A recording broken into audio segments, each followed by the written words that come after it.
All right, we're back. It's another week of Different Kind of Genius. I'm your host, André Kufé. Big shout out to our sponsors, Griffin Burger and the Streets Barbershop. Yeah, go support them because they support us and we couldn't be any more thankful. But fuck, we'll kick it off, business as usual. Today's a special day with one of the homies as always, but this is one of the homies for Bacchus Marsh, and I don't think we've had Bacchus Marsh come through and represent us yet. God's country. And with me today, I've got Jack Jenkins. Jack, how are you, brother? Good, mate. How are you? I'm always good, bro. I'm always good. Good. It's good to see you. Man, it's good to see you too, and it's good to see you doing so well. It's been a long while, hasn't it? Bro, it has. But we always see each other in it's weird. Like every 2 years we just cross paths. Pop up. Literally. And I think it's about time we came and had a proper conversation. For sure, man. I'm looking forward to it. But then, bro, thank you so much for fitting us into your busy schedule. I know everything's hectic as. Yeah, no worries. I'm happy to be here. All right, thank you. Well, we might as well get straight into it. I know what you do. Tell the people. Right. I am a professional MMA fighter. I'm a featherweight, so it's 145 pounds or 66 kilos. I've been doing it. I've been pro for about coming up on 4 years now. Probably just in that 3.5 year mark. And before that, I was just purely kickboxing as a martial art, but sort of transitioned over with the jiu-jitsu and wrestling and just fell in love with MMA and been doing that since. But yeah, just every day, twice a day training. And then when you have a fight camp, it's every day, twice a day, plus some running and some swimming and all the extra stuff you got to do. But I love it, man. It's the best. Bad. I was going to say all the fun stuff you like to do. I was I'm not running. I'm not swimming. No, I don't think I don't like the running or the swimming. It's good for you mentally, to just sort of switch off. Sometimes just throw some headphones on and go for a run. But the sparring, the wrestling, the jiu-jitsu, that stuff's all fun. It's all problem solving. So every day you're in there and it solving problems and you feel accomplished. But sometimes the running, it's just all right, let's put 10K on the road and it's not fun. It's just you got to do it. Well, it's interesting that you said problem solving. Break that down a bit. Why is it problem solving? Well, in the each separate martial art sort of has a different set of problems that present itself, and there's different strengths and weaknesses you can have to sort of use. So, for example, if you're talking straight kickboxing, if somebody's really long, I'm a short guy for my weight class because I'm thick and I'm stocky. So if someone's taller than me and longer than me, that presents a certain problem. So I have to get inside because if we just stand toe to toe, I can't reach them. He can reach me. He can land on me. So you got to find ways in, whether that's cutting angles, head movement, or counters, whatever it is. You got to solve that problem. And then inside big problems like that, he's long. There's much smaller problems his jab is set up off this. He throws a kick off this setup, and then. So while you're working them out, they're trying to work you out. And then you've got to try and get them to fall into the traps that you're setting. So I'm working leg kicks, but I don't really want a leg kick. I want a sweep or I want a head kick. I'm just setting little traps, trying to get it figured out. So it's all a puzzle. But at the same time as you're trying to figure out their puzzle, you're trying to figure out theirs as well. So it's a two-way thing. But then all that at the same time as you get hit. Yeah. So it's I think, you have to control yourself. I think it was someone, John Danaher, he's a world-famous jiu-jitsu coach. I think he said it's creative problem solving with dire consequences, something like that. That's jiu-jitsu in its essence. Creative problem solving with dire consequences. Yeah, that's it. That's pretty fair. And that's one thing, since doing this and getting people like yourself to share their stories, one thing I've realized is it literally is almost a game of who's smarter sometimes. Yeah, but it's hard because you're getting hit. It's 100%. Man, my big thing that I've changed since I came into the game is I went from wanting to just have knockouts and that sort of thing, be a brawler, to just wanting more to win my fights, to now I just want to be the smartest fighter. I want to be the fittest and the smartest fighter. It doesn't bother me whether it's knockouts or submissions or wrestling on top. I just want to be the smartest. Just take the least damage. That's my whole goal. What is that for sustainability? Yeah, sustainability and just looking and trying to model yourself off other people. So you look at Floyd Mayweather, if you're a boxer, and you go, he's the richest, probably, in my opinion, he's the best ever. If you look at what he's done in different weight classes and stuff, the money he's made, and he's just done it all so smart. And he took pretty much no damage for his whole career to his head. Like sparring in boxing, you just get so much brain trauma. It's a little bit less in kickboxing and even less than that in MMA in terms of the brain trauma you take. Well, that's what we're hearing anyway, but we don't know if that's true. I know from my personal experience, the worst I get hit in the head is when I'm just boxing sparring. Interesting. Yeah, and easily. This is always a question that I've wanted to ask, and I can't believe I've never even asked it to someone. But you know how, like, that's the case and you take more head trauma from boxing? What's the trade-off? Like, in MMA, look, what's getting them, like, hurt the most? Way more, like, broken fingers, broken toes, knee damage, arms, shoulders. The rest of your body probably evens out. Mm-hmm. But for me personally, like, I'd rather, like, I've broken toes. Both of my feet at the moment are pretty fucked. Like, I can't really put shoes on and tie the laces up too tight because the top of my feet is just all swollen and bruised from kicking people and Bro, I've seen you kick people as well. Yeah, I'm not surprised. Yeah, it's nasty. But I think it evens out on the rest of your body. But I think if you, for someone who doesn't have a martial arts background, to break it down a little bit, if you're purely a boxer and you're just doing boxing sparring, you really got two areas to hit. You can go head or you can go body, and it's just punches. It's all like high kinetic impact stuff. Whereas if we're kickboxing, I add your legs into that as an option for me to kick. I add knees into that if it's more of a K1 and Muay Thai fight. And then if you're doing MMA, you add in grappling, which is like low kinetic impact stuff. So when we're in the grapple, there's a chance you can rip my shoulder out, break fingers, hurt my foot, that sort of stuff. But the chance of us having like a high concussive impact is lower. I get you. So if a boxer, let's say me and a boxer both train 25 hours a week, if I spend 5 of those hours active, maybe only 10% of that is striking, his 5 hours active sparring a week is all striking. True. So he's going to cop more of those like high impact shots, which is why I think the boxers have a bit more of a problem than we do with it. Fucking nice. But it's weird from an outsider's perspective. When I look at like just what you perceive as like what's worse. Yeah. It's like, actually now I'm thinking about it, it's like with the focus being the head, it is hard. Yeah. But MMA definitely looks more gory. Yeah, for sure. Like more bloody, always more blood. They're wearing these little gloves. There's elbows, knees. So it seems harder on the body and on the head and everything, but it's really not. Even if you look at the rule structure, the way that the rules are supposed to work in boxing, and I've seen people boxing sparring, and somebody will get dropped in boxing sparring. They'll get rocked, sat down, and then they'll get up, shake it off, and they'll spar another 6 or 7 rounds. Like it's really common in the boxing world. In like at our training, if you get wobbled at our training, you sit out. Like you're done for the week. Yeah, like true. You have to go back to just like bag work, running, just do your jits, whatever it is. And everyone's real, like, especially my group. I train at Resilience in Footscray for most of my sparring. We've got such a good crew down there. If somebody takes a hard headshot, everyone looks after them like, nah, no sparring, stay away, do what you got to do, get yourself better.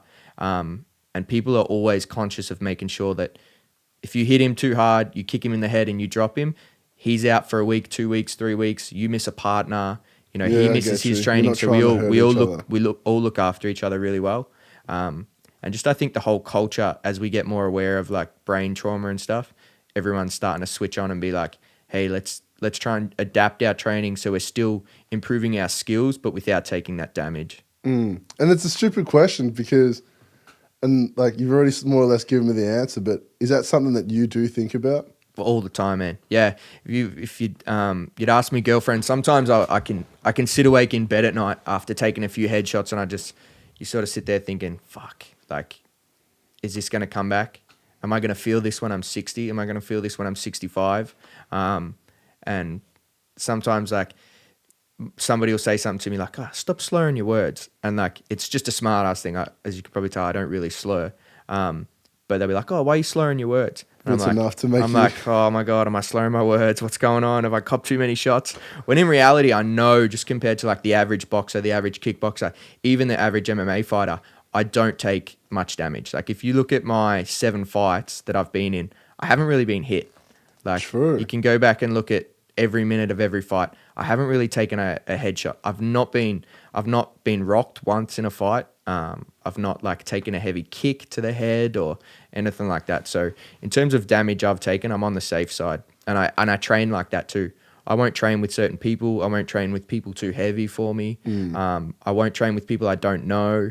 I just I keep it really small and keep it really tight so that I'm making sure that I get that longevity in my career. Bro, you're smart about it.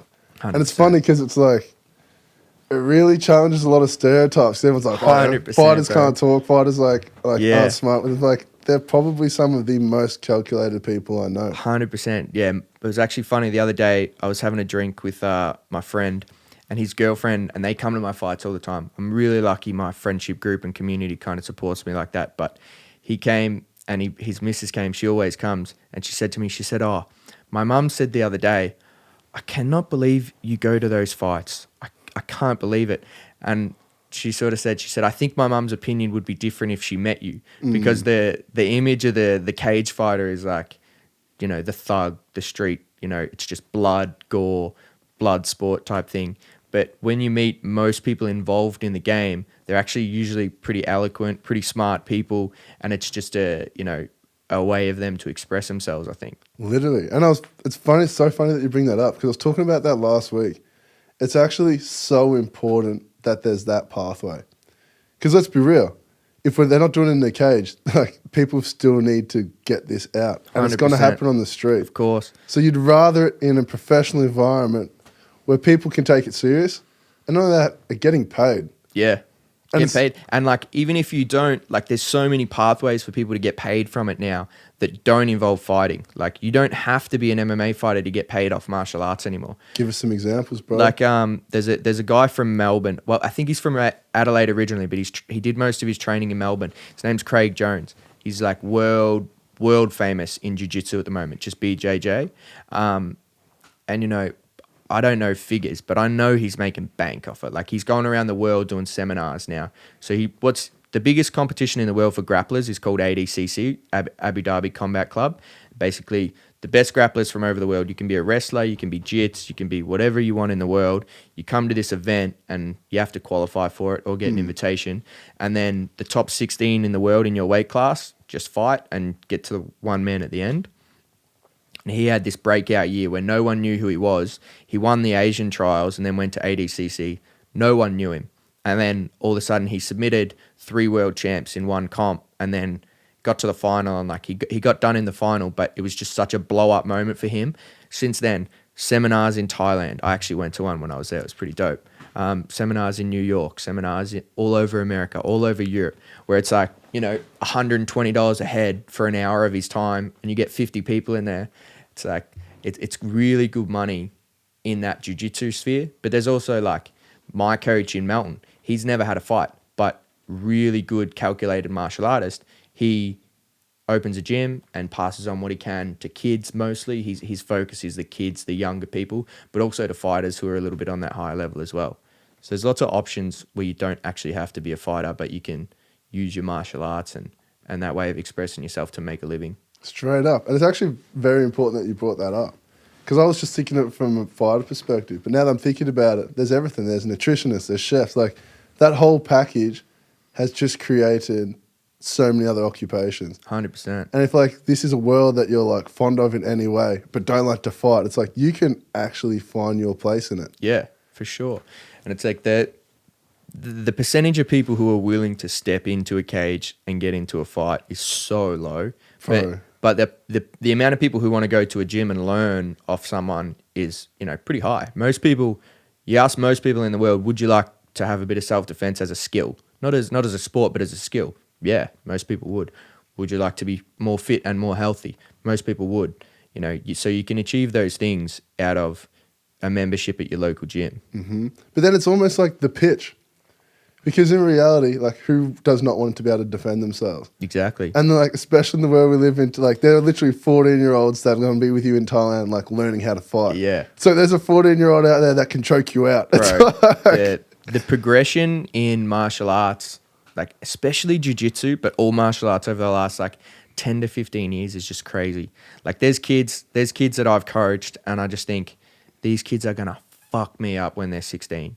Like crazy. And I think like even the generation above us, they're sort of thinking, fuck, these kids coming through now, they're going to fuck us up. Like, and it's not a negative thing, and it's not negative on them or negative on us that these kids are going to beat us up. It's just the way that progression works. People get better, they pass that on. People down the line just get better and better. And it's life almost too, because that's always what's going to happen. Yeah. Because it's the ones before us that have to learn the hard way. Yeah. So then every time after that, like it just gets, I'm trying to think of what the word is for it. It just gets passed down easier because it's like the person before you figured it out. So you don't have to go through the figuring out stage. They're like, no, instead, just focus on this. 100%. They made mistakes that you don't have to make. And like how I look at it like that, because I'm not just familiar with skating, but it's like, I mean fighting, but it's like for skating. Now kids are learning to do it backwards. Like from such a young age, because it's like the teachers are able to tell them, it's like, no, do this right now. So you don't get to my age, and then you have to now all of a sudden like learn some new things. When you say they're doing it backwards, like they're doing it in switch. Yeah, like opposite stance. Yeah, right. MMA and skating, there's a crossover, exact same. Everyone, like, I go both ways. So I don't consider myself to be orthodox or southpaw. I stand in both stances. And in a 15-round sparring, you'll catch me, 7 or 8 minutes in each. Maybe depending on who I'm fighting, you might catch me a little bit more in one. But it's the same thing, like 5 years ago, 6 years ago, 7 years ago, the idea of someone going both ways and actively practicing everything both ways was like, why? Yeah. Why would you do that? Like, whereas now it's such a valuable skill. Nobody really in that generation after me doesn't fight both ways. Everyone does it. It's good, like, but it's one of those things you have to keep up. Yeah. And it's like if the kids are learning that at 14, it's like... You got to be willing to do it. Oh, and by the time they get to your age, it's like that means they've been doing this constantly for 10 years. It's just like... Yeah. It's nuts. It's a hard learning curve too. The first time you go the opposite way, you get hit more, you feel off balanced, you can't defend as well, you can't be offensive as well. But you just have to sort of stick it out and work through that sort of painful period to where it becomes a tool that you can use really well. And it's funny because like that's life. Like you're going to get hit with something and it's like you have to let it daze you for a second. You got to figure it out, and then you're like, all right, I got to keep stepping forwards, or else it's like I might as well just lie on my back. Adapt and overcome. You have to. That's the game. But how did you get into it all, Jack? So I was playing rugby. I've loved rugby since I was a kid. That's when I met you. I was still playing. I was playing rugby, and my brother. You were great at rugby too. Thank you, bro. You were appreciate that. They were like, like we know each other from high school, and there was probably only a few kids that could really tackle me. You, Jake Need, Nick Rippon. Well, like, the only three boys. I was like, yeah. All right, that's pretty good company to be in. They're those two. They're three people. I'm like, yeah, you're gonna throw me to the ground. I'm like, I'll just have to deal with it. That's good. I'm happy about that. Yeah. So I was playing rugby, and my brother was playing rugby as well. And the year he finished school, he started kickboxing at our local gym. And he's an athletic dude, my brother. So trained for a few months and then said he wanted to have a fight. He just busted his ass and came in. I remember going to the fight, and I've never been as nervous for one of my fights as I was for my brother's fight. As he walked out, it was the only time in my life I've ever nearly fainted from like just an experience. Just like, in movies you see people like something dramatic happens and someone faints. Never, I thought that was always a myth. I didn't think it happened. But as my brother walked out and the crowd sort of cheered because we had a lot of people there, the vision just started coming in. Like it was just such an overwhelming experience for me. And then he came out and I calmed down in 5 seconds, cheered him on. He ended up knocking the guy out in the first round. It was pretty huge because the guy was pretty fancied, the guy he was fighting. And then, from there, he took me up to the gym, got involved with some good people. That was at Ziggy's gym in Bacchus Marsh. It's out the back of a local guy's tyre place. True. What year was this, roughly, just for reference? This was, for me, it would have been 2008 or 9. I got started. And you walk out the back of this tyre place and it's just old school as it gets. Mats on the floor, ring in the corner. You have to go through the ring to get into the gym. Which is like a very intimidating way to enter a gym. Really intimidating, but like hard knock, like old school. People go there, they get fit. Like to this day, people still talk about like the guys who come out of Ziggy's gym are just fit. They're fit and they're well drilled, real basic, really disciplined. You know, but yeah, Ziggy's a great guy and he's a great coach. So Ben took me up there, and it's sort of, I was a little bit chubby, like, you know, on the edge of that 15-year-old period, 16 years old, bit chubby, and then was training there and just like leaned out, started like loving the fighting. And I was going to fight out of Ziggy's gym. We were trying to organize some MMA fights and stuff. Straight from the start, I wanted to do MMA. So I was just watching YouTube vids where I could on how to wrestle, how to do this, how to do that. Yeah, but it's a different YouTube back then as well. Yeah, like very different YouTube now. It wasn't the same as it is now. But just doing what I could to learn. And my fight fell through, and it was like I was only 17, so it was a blessing, I think, because I was pretty young. And then I ended up leaving, and I went to train jiu-jitsu. I trained for about 6 months at Metamorphica in Melton, and that was good for me. You know, learned some good skills there. And again, I was looking for a fight, and it sort of never eventuated. It was still in the days where there wasn't really any amateur fighting. It was just you have to go pro, and I just wasn't at that level yet. Yeah, which makes it difficult. Yeah. Whereas nowadays there's a bunch of amateurs. Yeah. So then after that happened, I bounced and I went to Canada. I remember. So what year was this? This was in 2000. So this was a couple of years later, obviously. After I'd been kickboxing for a year or two and then doing the jits for the 6 months. My mum and dad's good friend had moved to Canada, and he was opening a swimming school in Canada. And he sent mum an email, and all of his friends an email. People still emailed each other back then. An email about like, oh, hey, I'm opening this swim school. Can't wait. Just wanted to keep you updated. And I jumped on my mum's computer, used my mum's email, replied to him and was like, hey, do you want anyone to come work for you? Like, I'll come work for you. And then the next morning, my mum walked into my room and she had a tear coming out of her eye, and it was like 6 a.m. and she's like, it's Jason on the phone for you. And I answered the phone and I knew what it was going to be about. And he's like, hey, mate, if you can get here in 2 weeks, I'll give you a full-time work. And I'm like, wow, that's crazy. So put in all my application for a visa and stuff, went overseas. And I think that was probably the biggest blessing for me because I grew a lot when I was in Canada. I ended up staying for 3 years. So was that when school finished? Yeah. So that was that period? Straight after school finished. That's where, you know, we would have not seen each other for a long time. And I went over, had an awesome time, loved it, like did a lot. Like I was working full time, but just meeting new people and sort of finding myself a little bit in the sense that, you know, there's no brothers, no mum, no dad, no expectation on like who or what you want to be, what you should be. Yeah, so it was just really good for me. What was that process like overall though? Like the way you've come back from it, like you must have learned a lot. Yeah, well, I think Jason, who got me over there, I lived with him. He's an immense dude, like really successful businessman, you know, really successful in the community, really well respected. And it was just having someone, I think you learn so much from your parents. It's really important to have like a mentor from outside of your parents to help you with things because you sort of look at it a different way. Certain times your dad can be saying something, I know for me anyway, and it just makes complete sense. But I'm like, fuck off, Dad.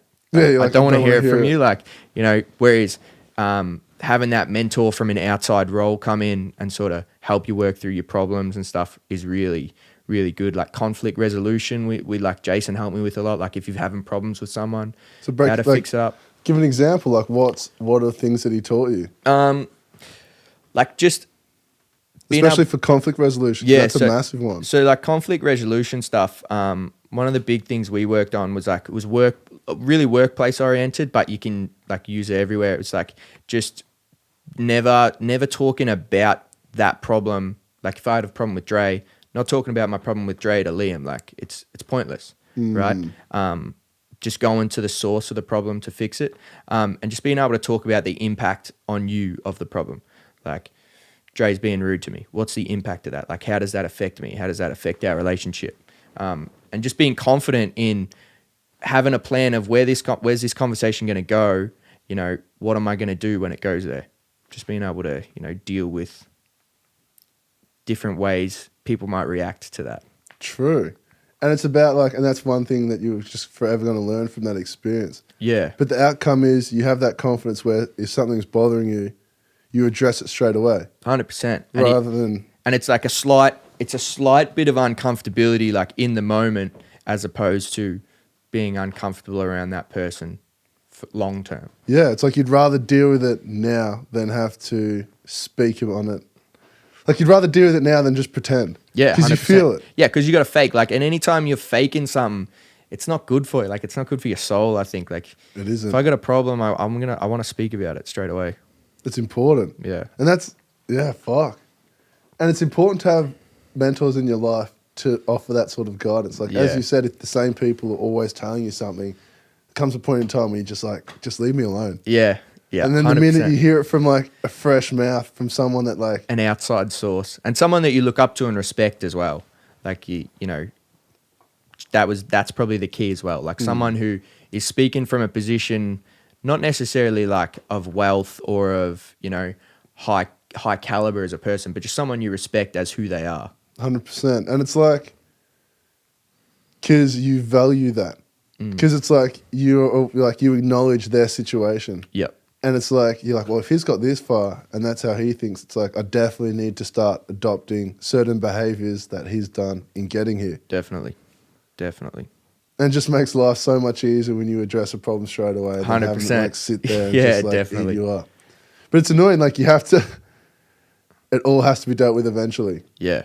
You're going to deal with it one way or another. Yeah. You'll deal with it on the spot and, you know, it'll go whichever way it goes, or you don't deal with it. And eventually that relationship's going to deteriorate because, like you said, it's all a facade. Like if you're not being honest with each other. So It literally just all goes to shit. yeah. And then it's even worse because then now you're trying to rekindle that and it's just Exactly. like, what am I doing? Yeah. So what made you want to come back from Canada? A few things. Like I'm born and bred in Bacchus Marsh and I just love it. Like the community we have there is like really, really important to me in the sense that like people just support each other and get around each other. Bro, And they back you. Yeah, Like, bro. Like you come to like any of my fights and it's just wild. Like the amount of people that are there to watch me. Like I've never been to a fight where I didn't have the most crowd by a long way. Like a long way. because your whole city comes Yeah, out to everyone support. comes out, man. And you know, I wish I could take some credit for that and be like, yeah, they're coming to see me, I'm the man. But it's not that at all. It's just we're from this really great place where people just get around each other. For example, my friends started a band called The Murmurs. The Murmurs? The Murmurs. And it's like they did their first gig at the Gordon pub. And I wasn't there. I was in Thailand, and I remember sitting in bed watching the Instagram stories. This joint was packed, like absolutely packed. These boys had never played a gig before. Like I think they told me they did like 5 rehearsals. Like they jammed 5 times before they went, and everyone just went up and packed this joint out. So it's just that's probably another example of people just getting around each other. Man, like small country towns, bro, they're waiting for vibes. 100%. And if there's ever any like event or something happening, like you guaranteed that People they're are all keen going to to be just get there around for it. it. But it's sick. And then, so while you were over there, were you fighting as well? No, so I did a little bit of wrestling. There was a guy from the rugby club I was playing for because I was playing rugby over there. Met some really good people. That's where most of my friends were from, the rugby club. There's a guy there who is on the rugby team who was a really good wrestler at the University of Alberta. And he took us down and got us to do some sessions and stuff at the University of Alberta. So that was the only really martial arts training I did over there. But I just took like a physical and mental break from it for the 2.5, 3 years I was there. Did you feel like you needed that? Yeah, 100%. Just to like, you don't know what you don't know in that sense, but like man strength is a thing. Man strength? Yeah, like Explain an it. 18-year-old, you can be fit and strong 18-year-old ain't the same as a fit and strong 28-year-old. There's just so much. If you get grabbed hold of as an 18-year-old by a 28-year-old, and then vice versa, you know the difference. Like I know the difference now when I grab a fresh amateur or someone just turning pro who's young, even same weight as me, really athletic looking and strong. When I grab hold of them now, it's a very different game to when I grabbed hold of them when I was sort of 20. True. It's just man strength, like farmer strength, people call it man strength. I don't know what you want to call it, but it's just that being a little bit older and a little bit more suited to your body. It's almost like you know exactly how to do it. So you know like what part of the arm to grab. Like Yeah. you know exactly where your Yeah. hands are to give you the most Well, strength. I think it's even a bit deeper than that. Like there's certain like technique definitely is a huge factor. But I think just strength, just in your age. Like I've never grappled with someone at 18 who's as strong as someone at 28. It just doesn't work. Same as it deteriorates as you get older. I feel like you build into your peak, and that's why the peak in MMA is so much later than say football or basketball, even anything like that. You don't hit your peak in MMA until somewhere around 32, 33. And that's interesting because it's like you'd think, well, that blew me away when Chris came. But like by this time it'll be out. But Chris is a 42-year-old man. And it's like to think that like there's no 42-year-old basketballers playing at a professional level. No. It's like, and it's fighting. It's like the one thing that you think you can't do forever. Yeah. Did you see Chris's fight last weekend in Japan? No, but I heard about it. Yeah, he got done, unfortunately. But did he still like compete all right? he competed well. Yeah, he was looking good at the start, and then sort of the other guy took over a little bit, and he ended up getting dropped. But like I think not many people in Geelong would know that Chris was fighting, and he was fighting that in the Tokyo like Super Arena in front of like hundreds of thousands of people. Bro, he said it. I think 35,000 fit in the arena. Yeah, it's and then that's huge. not to mention all the ones that are streaming and like blah blah blah blah blah. It's just massive, and like nobody would know that in the even in your local area. I feel like, let alone like the rest of Melbourne and stuff. And he's someone else who's like Chris. I remember going to a show when I was like 15, and Chris was scheduled to fight. True. So like, Chris has just been in the game for so long, and it's just so many years of putting in work to get himself into a position to go to Tokyo and just even be in the ring there. Yeah, so man. It's crazy. And that's a man that's also like been through his fair share of hardships to get to where he is now. And like he's 100%. done well. Yeah, I don't know him in it from a super personal stance. I'll have to listen to the podcast and hear about it. Just a super positive dude, man. Just just no different. Like everybody's different, but been through his fair share of shit and just overcome it like we all have to. Not one of the ones that just played victim and was just like, oh, I'm a victim of this. Like, blah, blah, blah. It's like, no, like, it happened. Fuck it. I just got to keep moving forward. Yeah, I love that mentality. And it's hard. I can't speak from experience on it much because I'm very lucky. Like, that's, again, where I don't really fit the fighter stereotype in that, like, two really good parents, good schools, good brothers and sisters, good relationships, good family all around me, good community. Like it's hard to see the pathway to get into being a cage fighter because there's just, I've been so lucky to have the life that I've lived, but it's just what I want to do. And you know what's really funny about that? And it's interesting. And you said it off camera. And like, if it's one of those things, shoot it down if you want to shoot it down. But before you said, like, when we knew each other, we were both very angry. So it doesn't matter what your upbringing's like. There's something that made us angry. Yeah, 100%. And it's almost that's what led you to your pathway. Yeah, it's all perspective, isn't it? Like you can be going to a nice school and living in a comfortable home. There's always food on the table, but you can always find a problem with it if you want, and you can manifest it however you like. But there's always people who are struggling more, and it's just having a bit of perspective on that. Like even now, there's no one who's outside of the UFC, no MMA fighter outside of the UFC who does this seriously is making money. Like, because you have to dedicate so much of your time to training that you can't really hold a regular full-time job.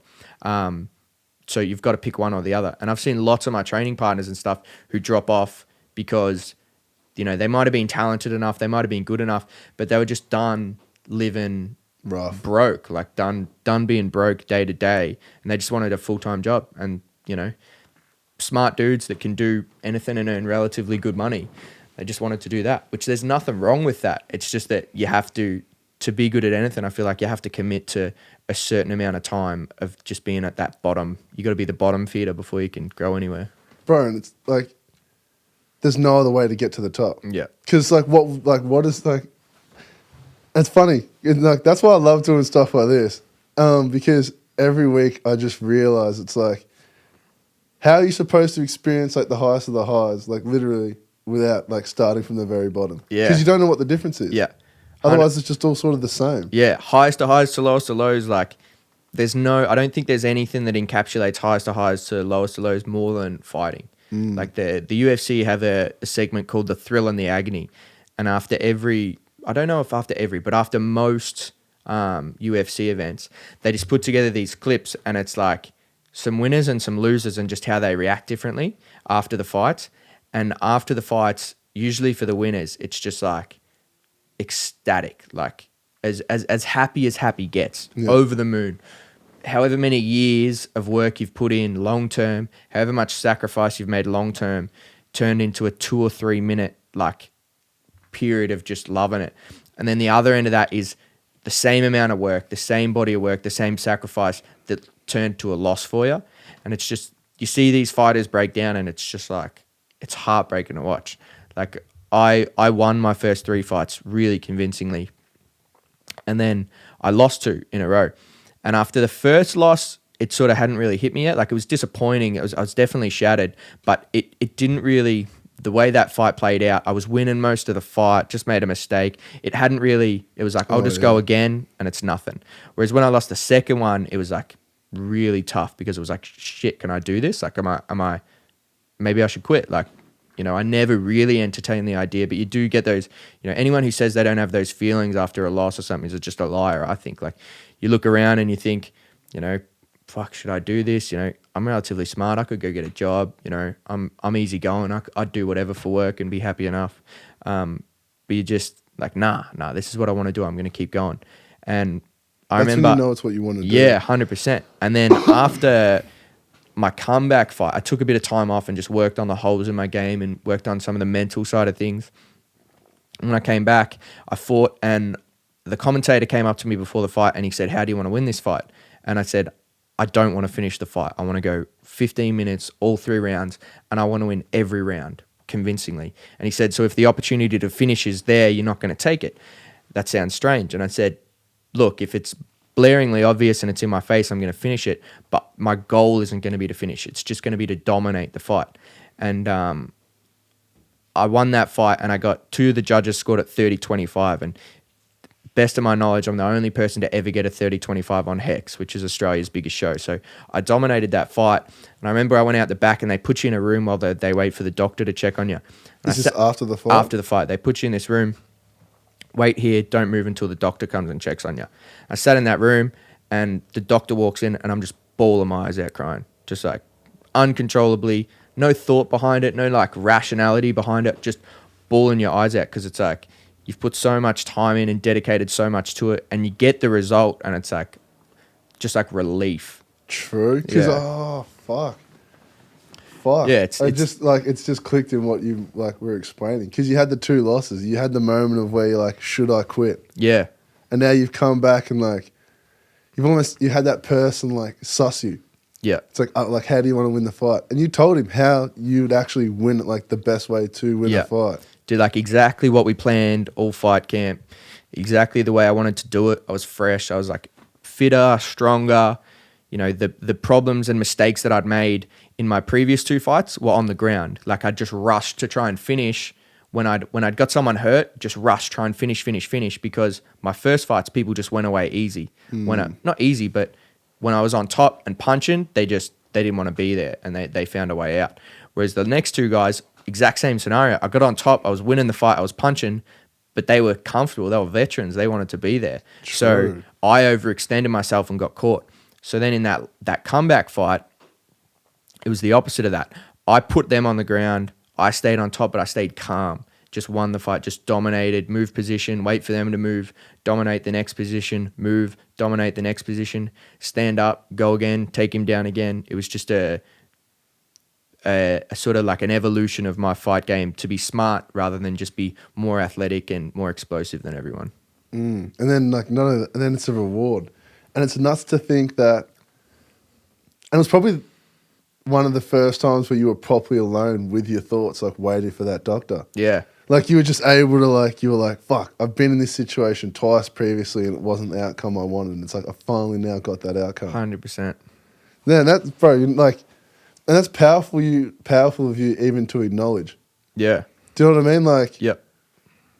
Yeah, there's lots of the fight game especially, and just like men in general, there's lots of fronts. Like, fucking oath, bro. Fronting for this, fronting for that. I'm okay here. I was fine there. But everyone goes through those emotions and stuff. And it's just You just got to be honest about it. One of my favorite fighters, Darren Till, his last fight, he said he was about to fight Kelvin Gastelum. It's like a top 5 middleweight. And out the back, he was sitting down and he was thinking about what kind of injury he could fake that would sound realistic so he wouldn't have to go out the door and fight. And it's like that. Those fighters get those feelings all the time. No one hears about it.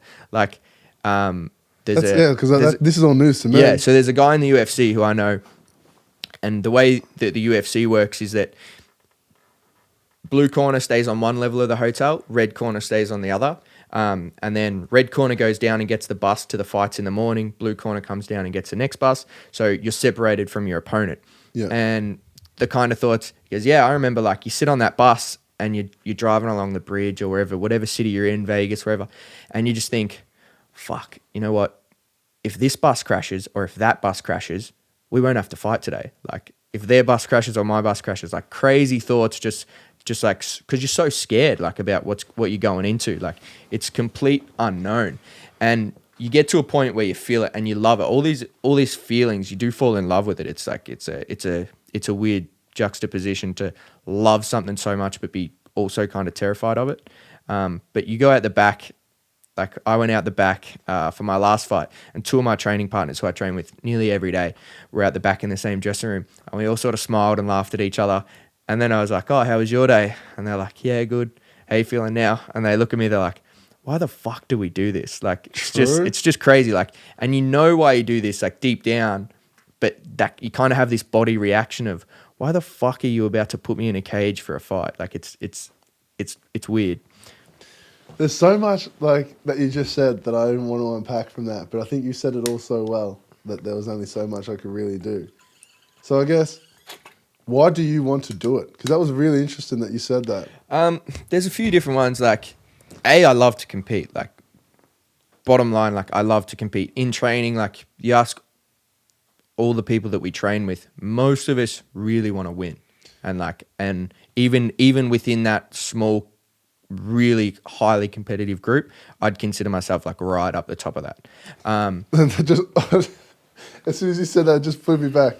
Remember we used to sit next to each other in homeroom when we compete for elbow space? Yeah. You used to be the only one that I didn't used to not like playing that game with because you were fucking unnecessarily rough. I'd just be like, nah, fuck it. Nah, it's done. Yeah. So, and I've sort of always been like that. And it's such an easy way to compete because there's so many different avenues you can take. He's beating me on the feet, I'll take him down. He's trying to wrestle me, I won't let him take me down, I'll punch him. There's so many different things you can do and ways to win that it comes down to a lot who's willing to make the sacrifices to learn what they need to win. But yeah, why do I do it? I love it. I love the lifestyle. I love to compete. It is exceptionally hard on your body, hard on your relationships, hard mentally to do it, but it also comes with a great deal of freedom. I'll go in the morning and I'll train and it'll be 90 minutes of just wanting to vomit train, hard training on your body, hard mentally. Then you have a drink, have something to eat, and I've got 3 or 4 hours. I can do what I want. I might go fishing at the bay for an hour. I might go sit in the sun for a bit. I might go watch a movie if there's something on. I hear you.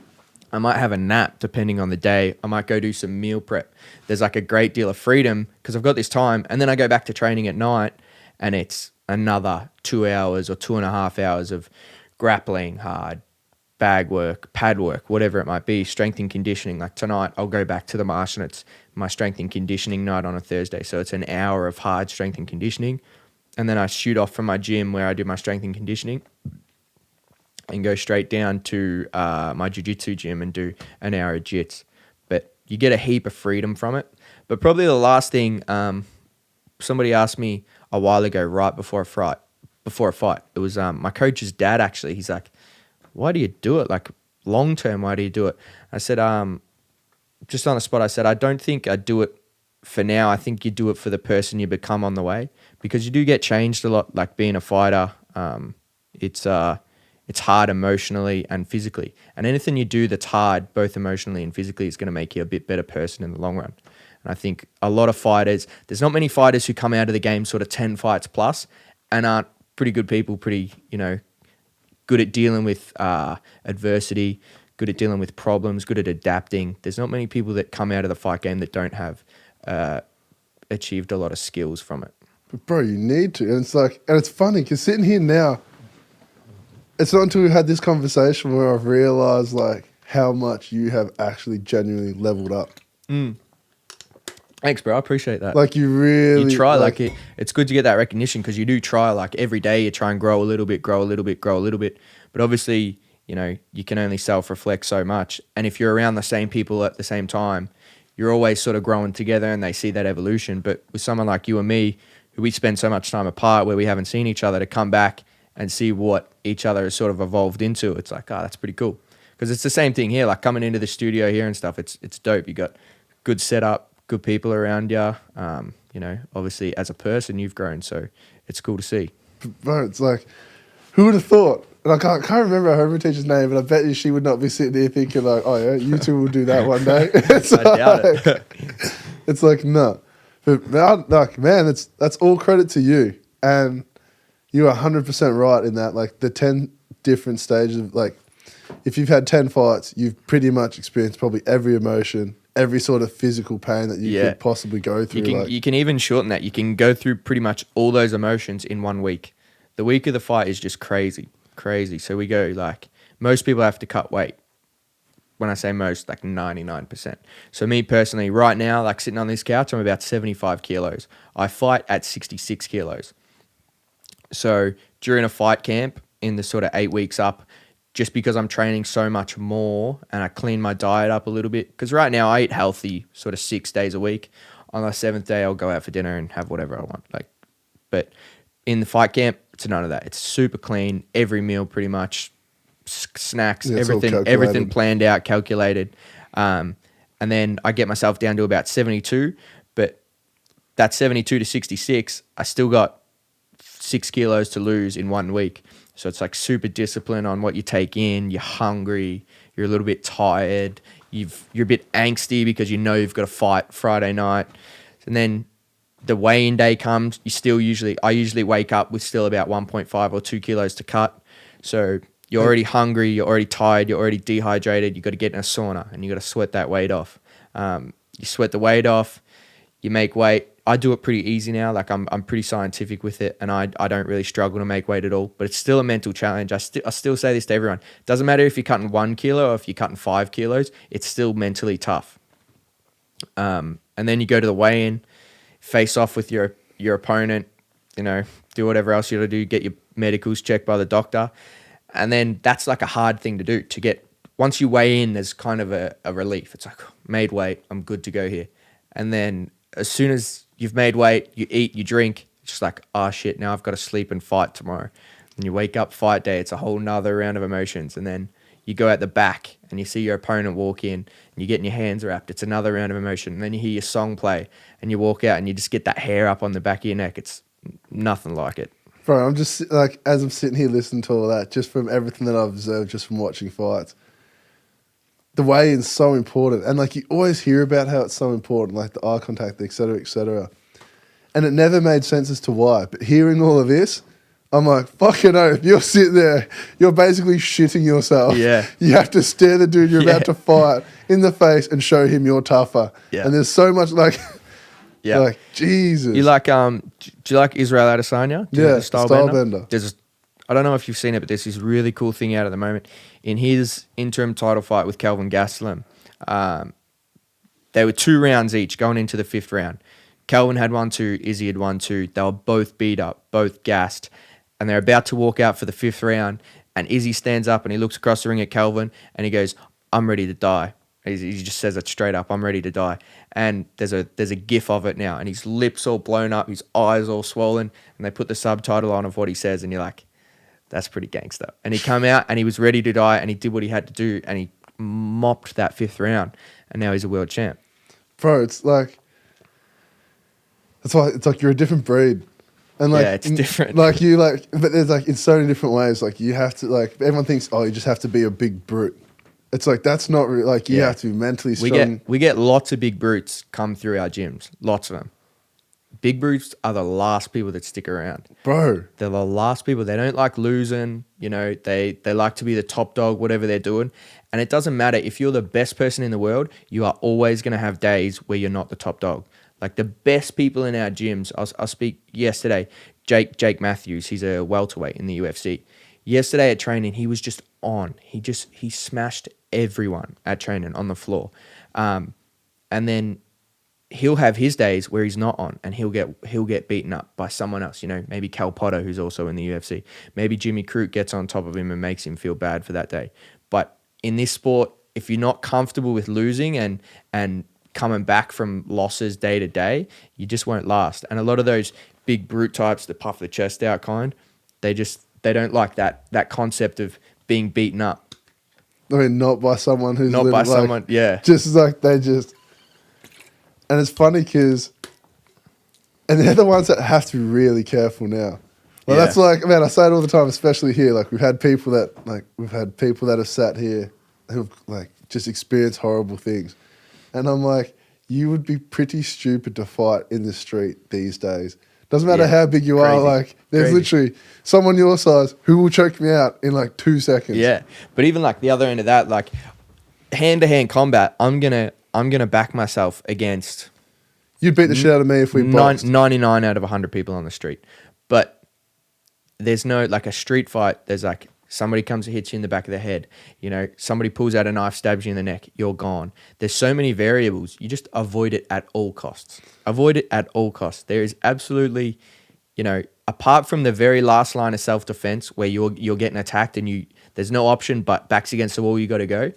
As far as a street fight goes, you just don't do it. It's completely pointless. There's only bad results. You win that fight, you win the street fight, you hurt the guy, you're in trouble. You get in a street fight and you lose, you're in trouble. You both beat each other up, shit, no one won. Like there's no benefit to street fighting in my opinion. Bro, and it goes so much further as well. Like, say if you beat him up and someone bigger and badder who's best friends with him has a problem with it. Like, 100%. Like, and you just never know. Like you get out at the gas station and someone mouths off and it's like, fuck you. Like, yeah, I could probably beat this guy up, but like, A, what do I get out of it? B, is this guy psycho? Is he going to come back for me later on? I just don't see the appeal in street fighting to me is at a zero. And I think like for young dudes, we have to be like, as coming up to being like that older end of, the people who are still going out and, active and that sort of thing. We need to be really strong on the younger guys that it's just like, you get in a fight and you win, cool, man, you're an idiot. Like no one respects you for that. No one looks at you. Because I know I've been young, the blood gets pumping, someone says something, the sort of crew's looking around at, is something going to happen? And a lot of the time you want to be that guy, like I'll stick up for the crew or I'll get rid of that guy, whatever. Everybody kind of wants to be the hero at some point when you're young, but you just need to, I think we need to be really strong in our positions as being like, role models to look back and say, street fighting, there's nothing in it for you. There's nothing in it for anyone. You got to stop it. bro, and then like, I literally couldn't have said any of that any better myself. But that is the realities. Even if you try to be the hero in front of your crew, you're going to get sat down. 100%. And then like after that, then you think about it and you're like, hey, what? Not trying to be a hero anymore. Yeah. Just trying to live my life. Yeah. But you could have gone that whole experience without having to learn that the hard way. I think like, especially when you go into the city or somewhere like Geelong, in Bacchus Marsh, it's a little bit different because there's accountability because everyone knows everyone. So the people who have done bad things in the marsh, everyone sort of knows about it. Yeah, so there's an element of that. You go into the mates with your city, you have to be accountable for your friends because if your friend fucks up in the city and does something and no one knows about it, the only person they really have to be accountable is you, the friends who were there. So you need to really, call people out on that stuff and tell them when they're doing dumb shit. And that's what actually blows me away the most, yeah? Because that's something I've always thought about it. Because from small country towns, you're 100% right. When shit happens, we know who's going to do what. We know who does what, blah, blah, blah, blah, blah. Yeah. But that's why it blows me away when people will go to other places other than their hometown, like Geelong, Melbourne, for example, if you're from a small country town, and feel like you have something to prove. Yeah. It's like that's the best opportunity to just walk away because, like, no one fucking knows who you are. Yeah, exactly. Like no one cares. See ya. Like, literally. Like, you're mouthing off of me. You kind of want to fight. all right, dude, I'm just gonna bounce. I'll catch up. Like, Wait. what's worth it? There's nothing that's worth it to me. And not only that, bro, you're in Melbourne. You can catch a 10-minute cab Yeah. and go to where there's another 9 clubs. Another bar, another good time. You know, it's one of those things. But hindsight's always 20/20, isn't it? Like sometimes when, you know, drinking's a big thing that gets the blood up, you know, it's easy when you're in that sort of environment to sort of fire up. We just got to, that's why I think it's just so important to be accountable for your mates. If I fire up in the moment and my mate sort of chastises me, is like, stop being a dick, Jack. In the moment, I'm going to be like, oh, fuck. But the next day, I'm going to be like, oh, man, I was being such a dick. Like, what? I'm so glad he said that to me. So, But then, like, then there's the opposite, where you flip it and we let you fire up, and then all of a sudden you come to the next thing. Like, why did no one tell me? yeah, exactly. What was that about? And then you feel bad. Or worse, they fire you up. They're in it with you. Yeah, fuck him up. Like, let's go. Yeah, but then they're saying, yeah, you fuck him up. Yeah, yeah. Like, there's no... Yeah. I'm pretty lucky. Like, all my really good friends who I'm close friends with share the exact same mentality. If a fight starts to kick off around us, we'll leave. Yeah. If it looks like something's going down, we'll leave. Like, there's just no point to it. But I think that's the most important thing as well, like...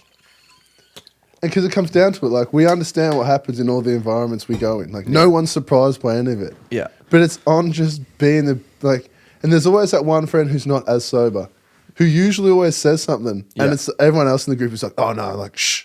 Yeah. But it's like everybody else has to jump behind what that one person has said Yeah. and just act on it straight away. For sure. But I think it comes with learning too. Like, there's that period between 18 to 22 where you just have to learn. Bro, the hard 18 way. to 22, you just got to fuck up a little bit. I just think don't fuck up by beating someone up, in my opinion. There's plenty of other ways to make mistakes. And then, bro, like, and then which is another thing as well, like 18 to 22, the mistakes you should be making shouldn't have anything to do, like, fighting wise. Yeah, and 'Cause they then- shouldn't. The mistakes you make shouldn't impact the rest of your life. Because that's Yeah, exactly like- what will happen. Yeah, like there's guys that the captain of the first 15 rugby team at St. Pat's, where my brother was playing, he got in a fight in Ballarat and hit the guy, dropped the guy died. Like, and he ended up going to jail. And he eventually got out. You know, it turned out the guy had been starting fights elsewhere in the night or something like that. But that's like his whole life now. The rest of his life, like, he's a killer. And it's Straight up. You know, he's a great guy who made a huge mistake that's going to impact the rest of his life. Like, the rest of his life is going to be overshadowed in some way by that one night and that one mistake. Fucking man, and we've had someone sit in your position. A good friend of mine, actually, like D, like, he deserves all the credit he gets, but he was in a similar situation. Like, learned how to fight, was in a situation out, ended up hitting the dude, fucking got 18 months, and in the 2 hours that he's, like, the 2 days that he's pretty much spent in the cell, he was praying to make sure that this guy didn't die. Yeah. And it's just like, and all of that stemmed from one punch. Yeah. And like, his outcomes are 18 months in jail or 7 years. Yeah. Like, there's no in between. It's literally that one or that one. And Yeah. it all depends on whether or not that person dies. Yeah. And having to deal with that, bro, like, fuck, you don't need that in your Yeah. life. Like, it'd be so hard. Yeah. So hard. And the other end of that, what if it was your friend who got hit? Like, praying the same prayers. Like, I hope he doesn't die. That's my homie. Like, I don't want him to go over some stupid fight he got in because he was drunk out at a nightclub. Bro, you know what's so fucked? It literally just happened again. Oh, really? Bro, on the weekend in Ballarat, fucking shout out to Guy Coleman and Ash Morgan. They're fucking two of literally, like, my brothers. Anyway, their boss on the weekend was in Ballarat, got fucking king hit from behind and died, bro. You're kidding. And that was literally that was on Saturday night. It's fucked, isn't Like, it? Friday, and it fucking keeps happening. Yeah. And then, and it's always the same shit. One punch at Yeah. the front of those bluestone bricks. It's like, if that person falls and they hit their head on the curb, like, It's game over. That bluestone. fucking, like, it's a horrible place, but a great place. But Yeah. yeah, long story short, just fucking don't hit anyone because it's Yeah. not worth it. Not Unless worth you're getting paid to do it. Yeah, if you're getting paid to do it. But even then, man, like, there's such a huge, like, dangerous aspect to this. Like, one of my homies, Sai, we moved to Thailand together to train in June of this year, and we were living together. You know, he was top bunk, I was bottom bunk, and I love that guy. Infectious energy, man. Like, just so So happy all the time, just like always a smile on his face. You're having a bad day, go see Sai. You'll have a good day. So he came over to Thailand when I went, and it was so good having him. We spent every day together, every night together. It was sick. And then right before I came home for a fight, he came home. So we had this little overlap. Then I went home a couple of weeks before my fight to kind of acclimatise and get shit ready, and he went back to Thailand. I got scheduled for my fight on the Friday night, and his fight was on the Sunday night in Thailand. So he had this fight in Thailand, and it didn't go his way, and he was fighting a guy a bit more experienced than him. Got hit, got dropped, came back, was winning a couple of rounds, like looking pretty good, looking like he could have probably finished the fight against the guy. Then 4th round, got dropped again. And then one of the coaches said, that's it, that's enough. So after that, they stood in the middle, raised a hand for the other guy. So I sort of gets a bit of a clap. Goes to get out of the ring, just starts stumbling. Sai. He starts like stumbling around. And I wasn't there, I was in Australia. This is 2 days after my fight. So I'm still off the high of like, yeah, I just won my fight. Let's party, let's have a good time. I'm in bed. I get a phone call from one of the guys at the gym. They're like, hey, bro, we need Sai's next to kin details. He needs surgery. He's in Bangkok. I'm like, what the fuck? Shit starts hitting the fan. I'm trying to find out. Sai goes in for surgery, and he had a bleed on his brain, and he's still in a coma. It's 2 months later now. He's still in a coma, and we're working really hard at the moment trying to get him home back to. Because that's what your GoFundMe. Yeah, was. my GoFundMe is for all the money's going to try and get Sai home. It's just horrific, man. And that's the reality of the sport. It's super dangerous. That fight in particular, you can talk about should it have been stopped? Was it a good matchup? You can talk about all the particulars in the world about it, but at the end of the day, it's a really, really dangerous sport. And yeah, Sai paid for it. The nicest guy, the most infectious guy, and a deadly, deadly fighter. I've only ever been dropped twice by people in training ever. One was Kit Campbell, who's a middleweight now. He's a big boy, and he hits really hard, really well respected in Australian MMA. The other guy was Sai, who's a featherweight, my weight, and he's dropped me. So talented, and yeah, now we're in a position now where we're just praying that he does wake up, and if he does wake up, what kind of quality of life is he going to have now after being in a coma for so long? Just praying that he has some sort of life where he can, walk and talk. He's never going to fight again, never going to compete again or anything like that. That's a guarantee. But if we can get him to wake up, you just hope that he's going to be able to walk and talk and have some kind of standard of life. Fucking earth, bro. We hope the same. Yeah. And send me his GoFundMe shit. That'd be good. We'll throw it up and see if we can get some more support, because we're at a point now with it. We raised the quote we originally got to get him home on a Medivac was about 40 grand. And we raised that. Huge shout out to everyone that helped out and donated for that. It really blew me away. Another time where I was kind of sitting there in tears, just scrolling through all these names, people I knew really closely donating money, people who I didn't know at all donating money, people who I knew, someone I've met 2 years ago, and you see their name pop up with a nice little message.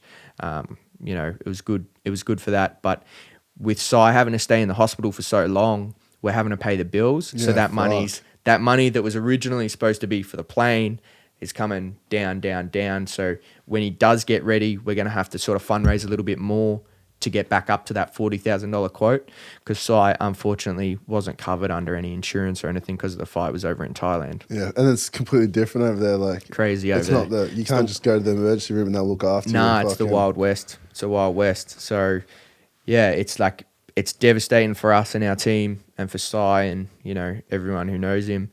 But right now we're just trying and focus on the positive, get him home, and let the Australian doctors do the best work on him. Fucking oath, man. Bro, it's just fucking the unfortunateness of it all. And that's literally why I say it's you're a different breed. Yeah. It's you're in your own lane doing that. So all the people out here pretending, it's fucking leave it to the ones that actually want to go out and do that. Yeah. Because you do not want that for yourself. Nah, 100%. And it's such a, for me, you sort of have to question a bit, that wasn't some distant dude that I didn't know. That was my homie who I lived with. Mm-hmm. That was same training as me every day, same path as me every day, same weight, same opponents that we're probably going to have to fight in the future. It's like you want that to be you. And while you do recognize that it's a super low percentage chance of that happening, you kind of like have to trust that, you know, the people you have in your corner are going to stop the fight if you're getting beaten up too bad. You know, you got to trust that you do it in, you know, a way that you're not fighting someone that's too high level for you at the wrong time. But, you know, it's the reality of what we do, and we've known that since the start, since when we started. It's just now it gets a bit closer to home, and you take it a bit more seriously.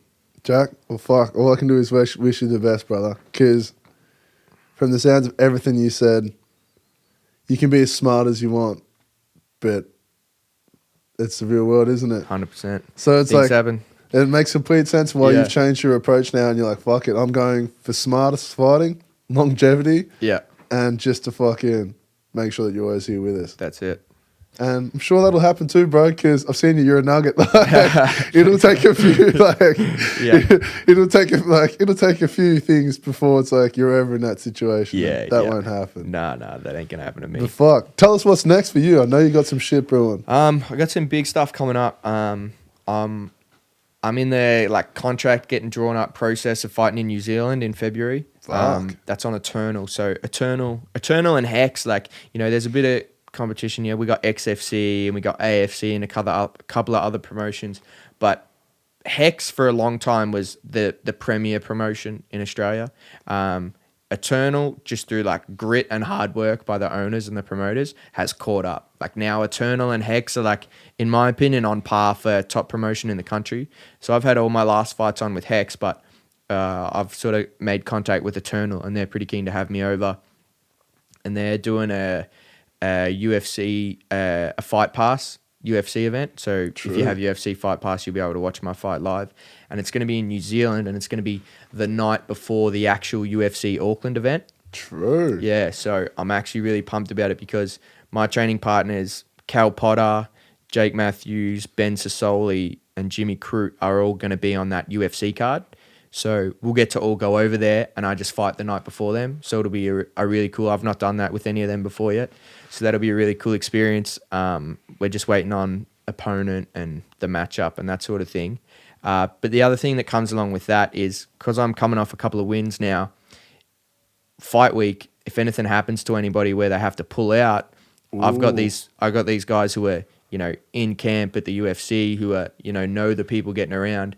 If someone at my weight pulls out, you know, I'm ready. I'm already on weight. I'm ready for a fight. So there's that slight chance. It's pretty small at the moment, and there's a lot of counter factors that are coming in, but there's always the chance that if you're ready and you stay ready and someone pulls out, you can get the call up. And I think I'm at the stage now I'm ready to fight in the UFC. It's just about stringing some wins together. And whether it comes, you know, the slight chance it comes in February, or it comes in November when the UFC comes back to Australia, or it comes next year, it doesn't matter. It's just about when, not if. Literally, just a matter of when. And Yeah. like, bro, and then that was another thing as well that I was going to say earlier. Like, that's credit to you. I did not realize that now you've literally been fighting for 10 years. Yeah, well, not training. Yeah, well, Training like, for 10 years, but like, still, like, it's almost like instant gratification. Like, there are so many people that just see you for the first time on the TV and they're like, what the fuck? Yeah. And then you don't straight up. realize it's like, no, like, you've been doing this. It's Yeah. just, like, and that's the biggest misconception people have of fighters. I'm like, you don't just, like, have a fucking couple of street fights. You're like, yeah, fuck it. Yeah, I can let's do fight. it. Let's do it. Yeah. Yeah. So much more goes into it. Yeah, like you spend a couple of weeks, especially in fight camp, spend a couple of weeks with a fighter and watch the training that they do and what they eat and that sort of stuff, and you'll probably get a different appreciation for how hard it really is. Straight and then up.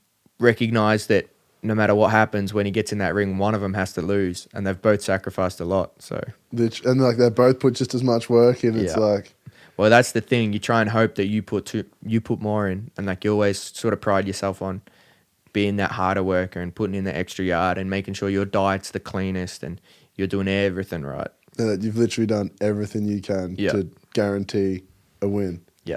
And it's hard because you've got two people competing for the same task. So it's Exactly. like, there's only going to be one outcome. Yeah. At the same time, too, it's fucking life. Look at it like a job, looking at it like anything. Like, you're competing with other people. It's how much are you going to put in? You're always going to compete. No matter what you're doing, you have to compete. You compete with yourself, you compete with other people, but you've always got to compete. Fucking oath. Fucking oath. But Jack, I think we're at that time of the day, and I'm hella interested to see what you have to say, purely because you've just fucking grown up so much, and the two boys back once upon a time when we first met each other. Wrestling for elbow space. Yeah, we'd just be like, look at us now. Yeah, crazy, But, man. Nah, Jack, it's awesome. What's one thing that you wish you were told as a youth? I think the big thing is that if you want to be good at anything, you're gonna have to fail at it. Like, I think there was an article that came out this week or something that was like the failure is an essential prerequisite for success. Like, you can't succeed without failure. So just not being ashamed of your failures. Like, I know I was, when I lost fights, when I've done anything like that, you feel that little bit of shame. Like, you're walking down the street and someone you don't even know, you kind of like, oh, they know I lost. They know, they don't look at me the same anymore. But just looking at the failures you make in your life and in whatever it is that you choose to do as a career or a sport or a profession, whatever you want to call it, just look at the failures as just part of the journey and being absolutely essential to being good at it and being successful. Straight up. Bro, that was like the fucking perfect answer. Sweet, so I'm bro. not surprised. And it's the truth though, like it literally comes 360 to absolutely everything we said at the start of this conversation. Like, how am I supposed to experience this without starting from here? Yeah. And slowly building up, slowly falling back. Yeah. To eventually achieve the one goal that we all want. For sure. It's nuts, Jack. It's nuts. But shit, tell the people where they can find you anyway. I'm on Instagram, PharJack, PharJack. Facebook, same thing, just Jack Jenkins. And, you catch me on Hex or Eternal. And then the next couple of years, you'll definitely see me on the UFC. So keep an eye out. Fucking oath. And, bro, if anyone has the opportunity to see this man fight, go see it because he will surprise you. He will surprise you. And then shit, if the day comes that ever happens to local fights again, we'll even be there for you too, bro. Sweet, bro. That'd be sick. We gotta be. Let's do it. But is there anything else you want to tell the people? Nah, bro, that's it. I think we covered it all. Fucking good. earth. It was a pleasure to be here. Bro, thank you so much for coming down and like all the best in the future. Thank you. Thanks for having me. And I know you'll get what you want. So That's it's it. like, go and get it. Let's do it. Go and get it. But shit, I guess we're at that time of the day. Thank you everyone for watching again. Thank you to Griffenberger for holding us down. Thank you to the Streets Barbershop for keeping us clean. And fuck. Yeah. Like and subscribe. And what else did you want me to tell them? Comment. Yeah. Liam says, and if you don't do it, Liam's going to be pissed off. But thank you, Jack. Thank you for having us. Stay safe. Peace out. One love. And Jack. Sweet. Thank you, brother. That was good.